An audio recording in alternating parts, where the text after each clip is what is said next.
का पूरे परिवार का एक ही दीपक होना चाहिए, चाहे मिट्टी का हो, चाहे पीतल का हो, चाहे चांदी का हो। लेकिन महाराष्ट्र के लोग जानते नहीं, तांबे का कभी भी दीपक नहीं जलाना चाहिए और लोहे का और पत्ते का दीपक कभी ना जलावे। ये दीपक मरने पर जलाए जाते हैं, जब पिंडदान 10वें दिन किया जाता है। तांबे का, लोहे का, पत्तों का दीपक कभी ना जलाए। मिट्टी का दीपक भी वो हो जो अग्नि में पक गया हो। पूरे परिवार का एक दीपक रखें, ध्यान देना। और याद रखना, पूजा जब सुबह सबसे पहले कोई एक बार दीपक जला दे तो जलते हुए दीपक में बार बार घी नहीं डालना। दीपक उतनी ही देर जलाना चाहिए जितनी देर आपकी पूजा हो रही है।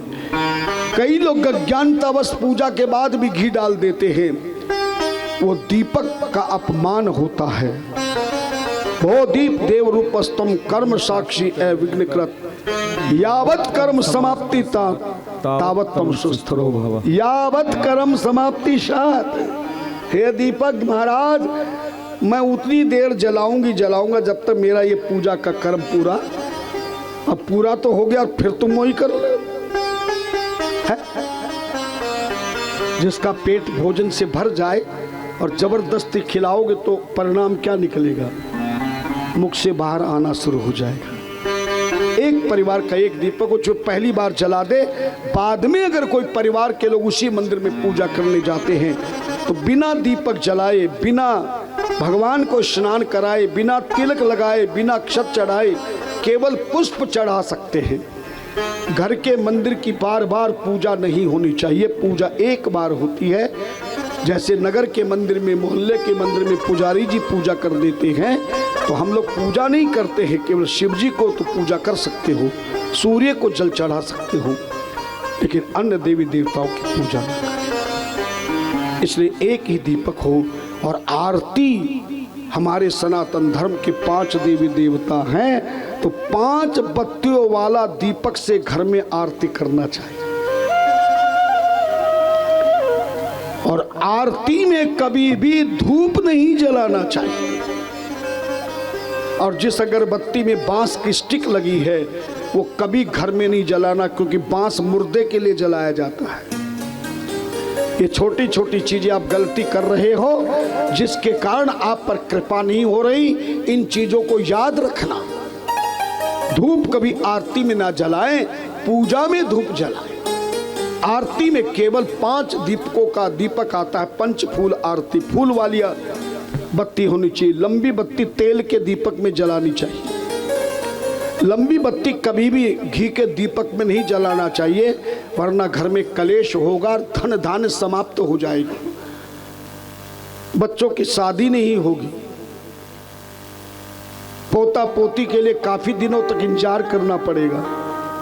महाराष्ट्र में ज्यादातर लोग बत्ती, लंबी बत्ती बनाते, पता नहीं किसने बता दिया। आज तक तो तुमने जितनी गलती की है मैं माफ करा देता हूं भोलेनाथ से, है ना। लेकिन कल से आप जब भी कोई घी का दीपक जलाएंगे तो कौन सी बत्ती जलाएंगे? और तेल का जलाएंगे तो लंबी। और घी का दीपक भगवान जी के सीधे हाथ राइट हैंड की ओर होना चाहिए, पूजा करने वाले के लेफ्ट हैंड की ओर होना चाहिए। और तेल का दीपक भगवान के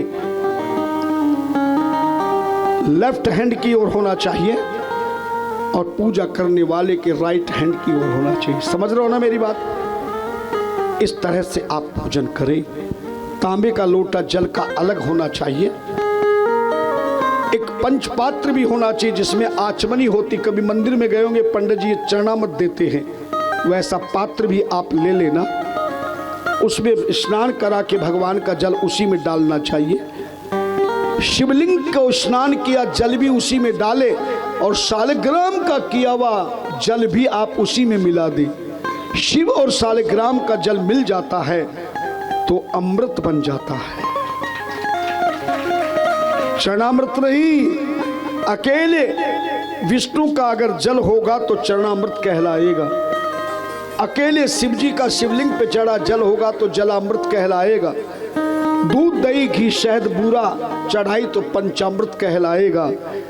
लेकिन शिवलिंग को स्नान किया हुआ जल और शालिग्राम को स्नान किया जल दोनों जब मिल जाएंगे तो वो अमृत हो जाएगा। सुबह आप सभी परिवार को देना चाहिए और रात को सोते समय सुबह तुमने जो तिलक लगाया है, फूल चढ़ाया है, जो माचिस की तिल्ली वहां पड़ी है, सबको रात को सोते समय भगवान को कपड़े से तिलक हटा दे। चढ़े हुए फूल, पत्ते, दुर्वा, घास, अक्षत जो भी कुछ है पूजा में, उनको इकट्ठा करके एक डब्बे में इकट्ठा करते रहें और जब समय मिले तो इसको बहते पानी में बहा देना। रात को सोते समय ठाकुर जी को इस तरह से साफ करके फिर सोना चाहिए।